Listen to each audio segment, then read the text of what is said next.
Good evening, folks. This is nerdxcorexcreep, and welcome back to my channel. Tonight, I am reading to you a story by Reddit user Not Necessarily from the nosleep subreddit. If you enjoy this story, be sure to support the author. Links to the original story, as well as the author's social media, have been linked in the description. With that being said, grab a cup of coffee, get comfortable, and prepare to have no sleep as I present to you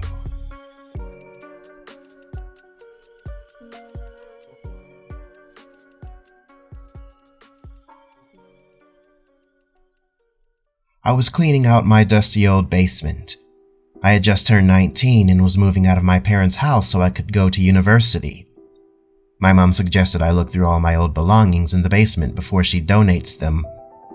I certainly didn't want to lose the toys that had kept me company all my childhood, and agreed to shuffle through the dozen or so boxes that lined the back of the basement. So that's how I ended up elbows deep in an old musty cardboard box, sneezing like a maniac from the dust. My face was probably tomato red from the allergies. I managed to pull out several old Xbox games and an Xbox 360 console. They were all covered in thick layers of dust. I wiped the dust off with my sweaty palms to read the game's titles: Halo 3, BioShock, Assassin's Creed 2. Wait. I looked at the blank cover of the DVD case that I had just grabbed from the pile. I wiped off more of the dust and realized that the game had no title.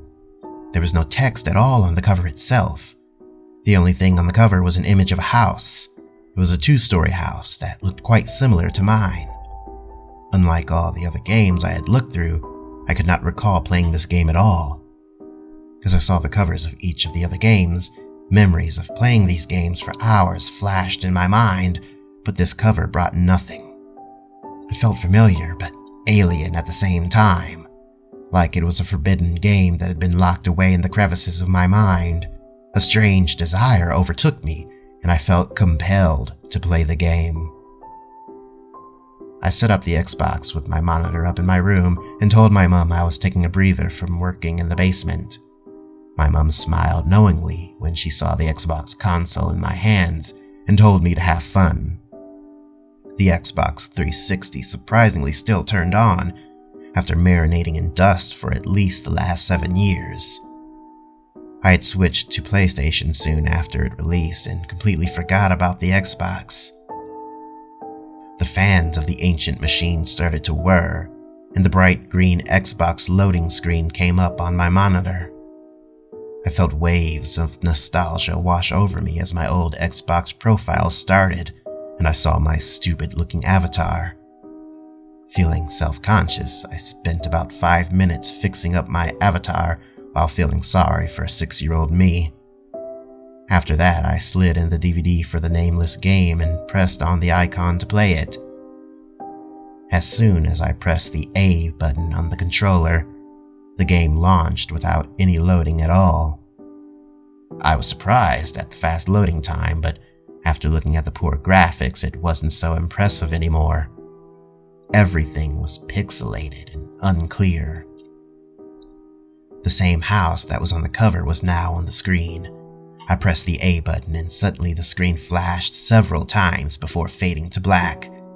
I groaned, thinking the Xbox had finally given out before the screen suddenly came to life again. The game was obviously in first person.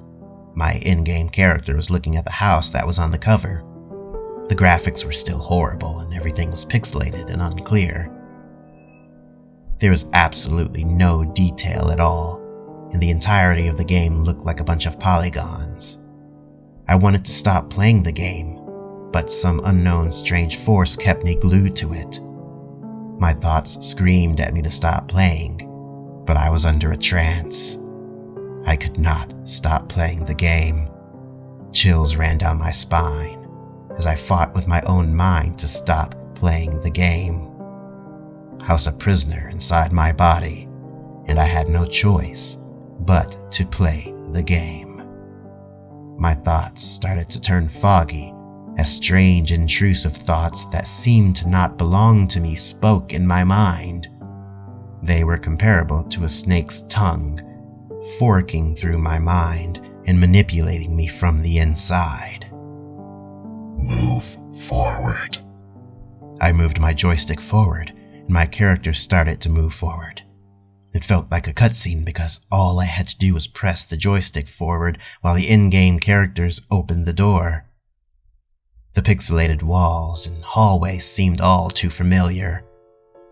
I continued to press the joystick forward as my character walked into what looked like a kitchen and came face to face with another in-game character.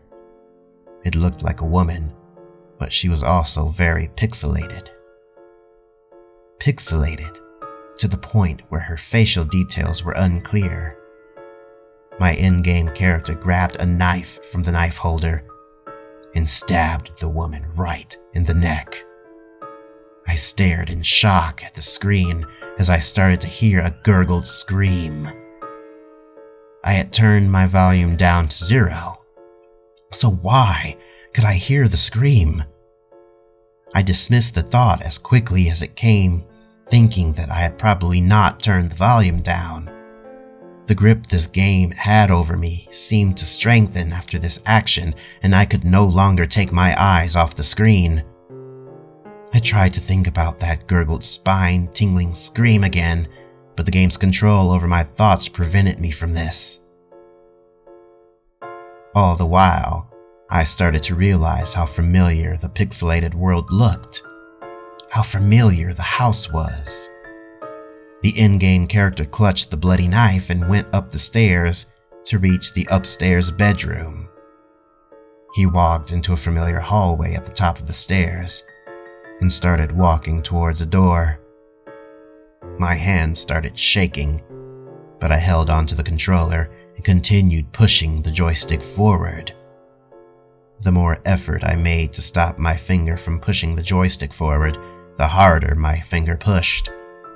At this point, chills ran up my spine as it all started to make sense. This was my home. The character was going for my room. I was stuck in a mental battle between whatever strange energy this game had and my survival instincts.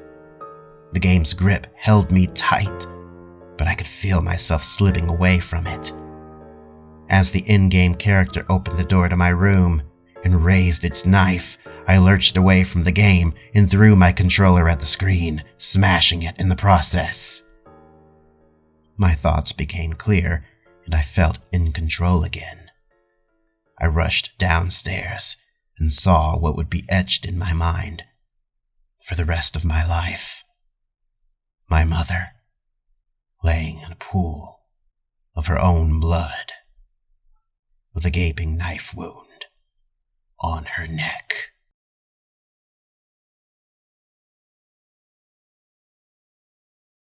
Thank you for listening, and I hope you enjoyed that story. If you enjoyed my narration, be sure to leave a like and let me know in the comments. If you didn't enjoy, leave a dislike and let me know how I can do better. I'd also like to give a shout out to my patron, As the Raven Dreams, a good friend and fellow narrator on this platform.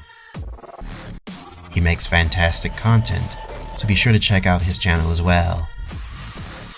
And if you would like to help support the channel, consider becoming a patron by visiting www.patreon.com/nerdxcorexcreep.